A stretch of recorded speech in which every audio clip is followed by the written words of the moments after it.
I will be presenting fracture and damage behavior in an advanced heat-resistant austenitic stainless steel during low cycle fatigue, thermomechanical cycle fatigue, and creep fatigue interaction.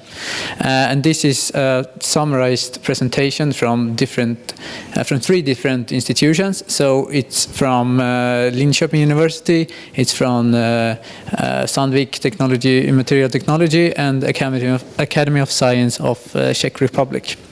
The outline looks like this. I will start with an introduction involving background and goals. Then I will move on to which material we're investigating, and the testing. And then we'll show you some results from the testing. And then I will end up with the conclusions. And hopefully I will manage to be able to tell you something about the future works also, if I had the time. But to start with the background. And it's predicted that the future power generation must be more efficient and more flexible. And one way to do this is to increase the temperature and pressures in the boiler sections of the power plants, and also have multiple startups and shutdowns. And this will increase the demands on the mechanical properties of the materials of these power plants, or the most important components in the power plants, mostly the boiler sections. Some of these demands involves low cycle fatigue, creep fatigue interaction, and thermomechanical fatigue. So from this background, we have some main goals, and the main purpose is to evaluate the mechanical behaviors for structural safety and integrity analysis for the power plants.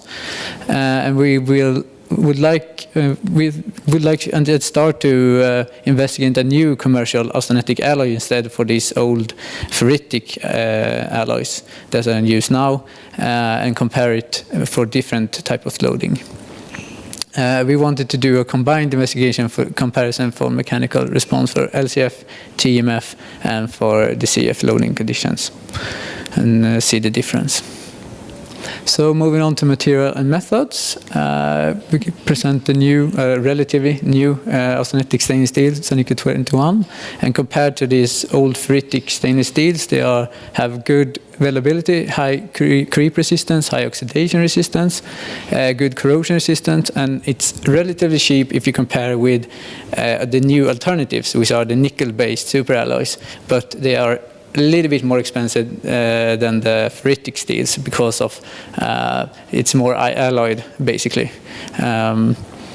So moving on to the testing and the creep and low cycle fatigue testing, and starting with a creep LCF testing, CF testing as we call it. We have this strain control fatigue part. You notice here the dotted lines, so it's strain controlled, and then we move on to low control during the dwell time. So we get creep, and then strain control, and then low control. So the plots are going to look like this, basically. And we do it in a constant temperature of 700 degrees. We use different dwell times, 5 different ones, in order to see the difference there. And also used strain amplitudes of 0.25% to 0.5%. The LCF testing was strain controlled, temperature of 700 degrees also. The constant strain rate, we had strain amplitudes of 0.2% to 0.7%. And here you see the rig that we used for the testing at Linköping. Moving on to the thermomechanical fatigue. And when you do thermomechanical fatigue, you alternate in the strain, at the same time as you alternate the temperature. So you can see this graph. In our project, we use the in-phase cycle. So this is predetermined cycle when you have the maximum temperature at the maximum amount of mechanical strain, and the lowest temperature at the lowest mechanical strains. There also are OP, out-of-phase cycles, and clockwise diamonds, and other kinds of cycles, depending on which kind of application you have. We thought that our EP was the most relevant to the components. The EP we used, and it's totally strain controlled, heating and cooling rate for 5 degrees per second. temperature ranges. We have two different ones. The guys from the Czech Republic did this one with 250 to 700 degrees, and they didn't use any dwell time. In Linköping, we did 100 to 800 degrees, and we used 5 minutes dwell time at the maximum temperature. We also, in Linköping, we did some pre-aging in order to simulate extended degradation during service, just in case to see how this influence. And we did it at 800 degrees and for 2,000 hours. So I'm going to show you now some results, and we start with the cyclic hardening and life evaluation. And we start with the TMF curves, so the TMF hardening and softening curves. And the left one is for the Czech Republic guys did this. This is no dwell time and 200 to 700 degrees temperature range. And this is the one that we did, 100 to 800 in strain temperature range, and with a 5 minutes dwell time. And the first you can see is they have a very exaggerated hardening behavior for the non-dwell time type. And also you see that with increased amount of strain range, we get shorter TMF life and more of this hardening behavior until failure.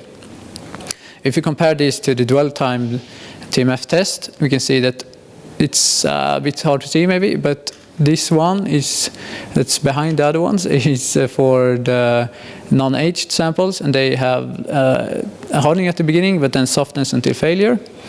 And the aged samples hardens at the end and fails in a brittle manner, everyone. So if you compare the life, we have the non-aged samples compared to the with the dwell time, with no dwell time. We have a little bit longer cyclic life for the dwell time samples, and the influence of aging, it's lowering the overall cycle life. It's nearly half, so it's a severe kind of influence of the aging here. The prominent hardening for Sanico 25 is thought to be from copper, nano-sized copper-rich particles and niobium nitrides and carbides that impedes dislocation movement. And the copper-rich particles are homogeneously spread through the matrix and are coherent with the matrix. But the key contributor to this hardening behavior is the niobium nitrides and carbides, which acts as, it impedes the dislocation movement, and they are incoherent with the matrix and are strain-induced. More about this you can read from Milan Hetko, who has done good work on this. You see the reference here. You can ask me later if you want to read. Moving on to the creep fatigue softening and hardening curves, I see that they look pretty much the same. You have a pronounced amount of hardening, and with increased strain rate, you get strain amplitudes. You get shorter life, shorter saturation step before failing, and if you add this dwell time, if you increase the dwell time, you get lower life, lower stress amplitudes also. So this is for the non-aged samples. And here we compare the aged samples, pre-aged samples, with some non-aged samples. And the most important thing to notice here is that actually the pre-aged samples has longer life. So this is something we didn't expect, and we have to look into more because we didn't have that many specimens to confirm this. So we have to do some more work on this, but we have a theory about it because we think that creep fatigue is more governed by creep, of course, creep damage, than the TMF, who is more into plasticity and the temperature range. So actually the aging is gonna promote resistance to creep. And this is not so important for TMF. So that's why we think is going to be the degree difference. Here we have the cyclic and fatigue evaluation, and we have the cyclic stress strain curves and the Coffin-Manson curve. And there are a lot of small things to take up here, but I'm just going to keep it short here. And notice that for the TMF with no dwell time, we see that it has, like in the TMF hardening and softening curves, the pronounced hardening coefficients, as you can see in this curve, and that compared to LCF test, all the other configurations have shifted towards a lower life. So this is very important to see which kind of condition you have when in your components in the power plants. 5 minutes, okay. Yes, so we have done some fitting and approximations by power law, and used the least square methods in order to get this hardening exponent or hardening constants. And if you want to know more about this, you should check out Petra's work on thermomechanical fatigue damage in Sanicro 25. Okay, we move on to the fracture damage behavior and oxidation. And if you start with, this is for the TMF, I think this is without any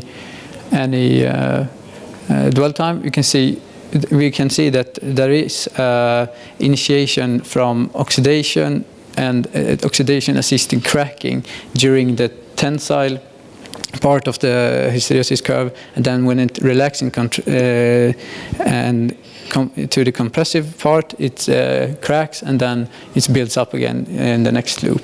So the cracking is oxidation assisted when the crack starts to form.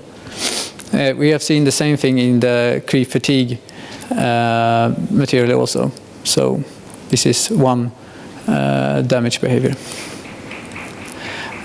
If we move on, we will see in both material we have void formation also, but more pronounced in this creep fatigue material. We see more of this void formation that is related to relaxation and therefore creep.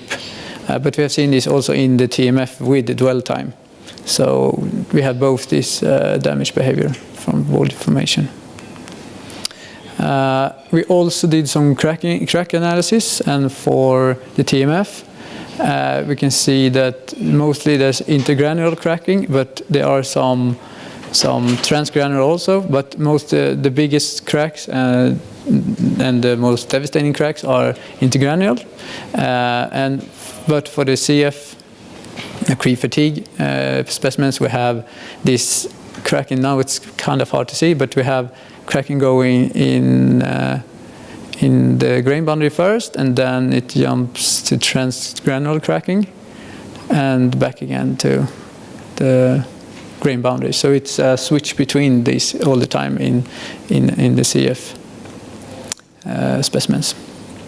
So to conclude, we have investigated low cycle fatigue, thermomechanical fatigue, and CF creep fatigue behavior of Sanicro 25. We found that cyclic hardening for all the testing conditions, and this effect is further promoted by increasing strain radius, decreased dwell times, decreased temperature ranges, and pre-aging. The TMF and CF have generally lower fatigue life compared to the LCF, so this is very important, and this was kind of obvious from the start, but we have confirmed it. So pre-aging reduces the fatigue life for TMF conditions, in contrast to CF conditions where the pre-aging increases the fatigue life, and this we have to look more in order to validate this. This is just an indication for us, so we have to do more investigations. For the LCF, TMF, and CF crack initiation appear in multiple grain boundaries at the surface of the specimen. The crack initiation in the 3 different testing conditions were oxidized assisted. We could see that in every. Yeah, I didn't. Thank you. Yeah, thank you. Please.